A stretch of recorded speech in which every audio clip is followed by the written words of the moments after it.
Assalamualaikum warahmatullahi wabarakatuh. Sahabat Islam, inilah penaklukan kota Makkah. Setelah perjanjian Hudaybiyah berjalan 2 tahun, suku Bani Bakar dibantu oleh kafir Quraisy menyerang dan membantai Bani Khuza'ah yang telah menyatakan bergabung dengan umat Islam di Madinah. Akhirnya Bani Khuza'ah mengadukan peristiwa tersebut kepada Nabi Muhammad SAW. Peristiwa tersebut telah melanggar perjanjian Hudaybiyah yang telah disepakati antara Nabi Muhammad dan kafir Quraisy. Nabi Muhammad mengirim utusan kepada kafir Quraisy dengan misi perdamaian dengan usulan bahwa kafir Quraisy harus 1. Mengganti rugi terhadap para korban Bani Khuza'ah. 2. Menghentikan persekutuan dengan Bani Bakar, atau 3. Menyatakan pembatalan perjanjian Hudaybiyah. Ternyata kaum Quraisy memilih usulan ketiga, yaitu menyatakan pembatalan perjanjian Hudaybiyah. Akibat pilihan tersebut, Nabi Muhammad SAW menyiapkan pasukan terbesar sepanjang sejarah Islam.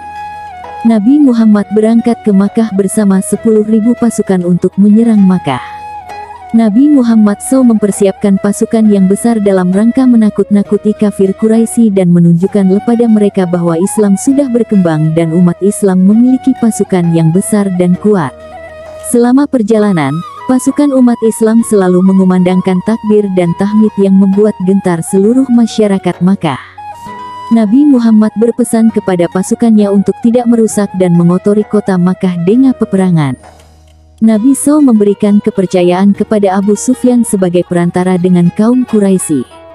Nabi Muhammad dan pasukannya yang terbagi menjadi 4 kelompok masuk kota Makkah dari 4 penjuru. Sehingga kota Makkah terkepung oleh umat Islam.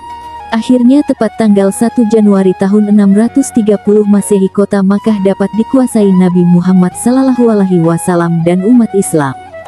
Nabi Muhammad langsung menuju Ka'bah dan melakukan tawaf. Setelah itu, Nabi Muhammad SAW menghadap orang-orang yang telah berkumpul di masjid dan Nabi Muhammad memaafkan semua kesalahan mereka. Pada saat itulah, nampak kemenangan umat Islam, karena sejak saat itu datang berbondong-bondong masyarakat Makkah masuk Islam.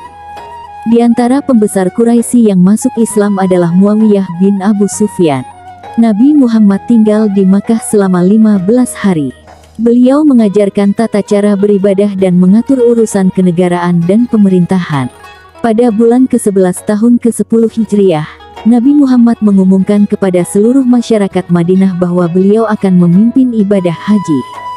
Pada tanggal 25 Zulhijjah Nabi Muhammad meninggalkan Madinah. Keesokan subuhnya ia berangkat lagi menuju Gunung Arafah. Kaum Muslimin mengikutinya sambil mengucapkan talbiyah, labaika Allahumma labaik, dan takbir. Di tempat inilah Nabi SAW menyampaikan khutbahnya yang sangat bersejarah. Setelah mengucapkan syukur dan puji kepada Allah Subhanahu wa Ta'ala, Nabi SAW mengucapkan khutbahnya. Wahai manusia, perhatikanlah kata-kataku ini. Aku tidak tahu kalau sesudah tahun ini, dalam keadaan seperti ini, tidak lagi bertemu dengan kamu sekalian.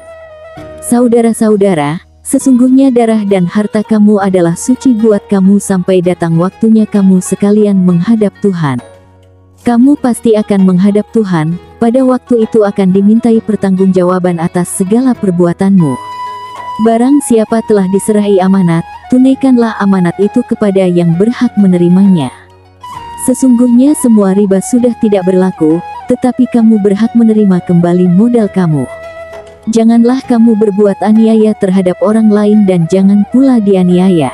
Hari ini nafsu setan yang minta disembah di negeri ini sudah putus asa untuk selama-lamanya, tetapi kalau kamu turutkan dia, walaupun dalam hal yang kamu anggap kecil, yang berarti kamu merendahkan segala perbuatanmu, niscaya akan senanglah dia. Oleh karena itu, peliharalah agamamu ini dengan baik-baik.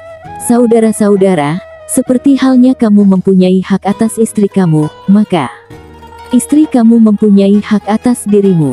Hak aku atas mereka ialah untuk tidak mengizinkan orang yang tidak kamu sukai menginjakan kaki ke atas lantaimu dan jangan sampai mereka secara terang-terangan melakukan perbuatan keji. Berlaku baiklah terhadap istri kamu. Mereka itu kawan yang membantumu, mereka tidak memiliki sesuatu untuk diri mereka. Kamu mengambil mereka sebagai amanah Tuhan, dan kehormatan mereka dihalalkan untuk kamu dengan nama Tuhan. Dan jangan sampai mereka secara terang-terangan melakukan perbuatan keji. Berlaku baiklah terhadap istri kamu, mereka itu kawan yang membantumu, mereka tidak memiliki sesuatu untuk diri mereka. Kamu mengambil mereka sebagai amanah Tuhan, dan kehormatan mereka dihalalkan untuk kamu dengan nama Tuhan. Ada masalah yang sudah jelas kutinggalkan di tangan kamu, yang jika dipegang teguh, kamu tidak akan sesat selama-lamanya, yaitu Kitabullah dan Sunnah Rasulullah. Sesungguhnya setiap muslim itu saudara muslim yang lain, dan semua kaum muslim itu bersaudara. Akan tetapi, seseorang tidak dibenarkan mengambil sesuatu dari saudaranya, kecuali jika diberikan kepadanya dengan senang hati. Jangan kamu menganiaya diri sendiri. Katakanlah kepada mereka bahwa darah dan harta kamu disucikan oleh Tuhan, seperti hari ini yang suci sampai datang masanya kamu sekalian menghadap Tuhan. Setelah itu semua, Nabi Muhammad kemudian bertanya kepada seluruh jamaah, "Sudahkah aku menyampaikan amanah Allah, kewajibanku, kepada kamu sekalian?" Jamaah yang ada di hadapannya segera menjawab, "Ya, memang demikian adanya." Nabi Muhammad kemudian menengadah ke langit sambil mengucapkan, "Ya Allah, Engkau menjadi saksiku." Setelah asar, Nabi Shallallahu Alaihi Wasallam berangkat ke Mina, dan pada waktu itulah Nabi Muhammad membacakan firman Tuhan kepada muslim, yang artinya, "Pada hari ini telah kusempurnakan untuk kamu agamamu, dan telah kucukupkan kepadamu nikmatku."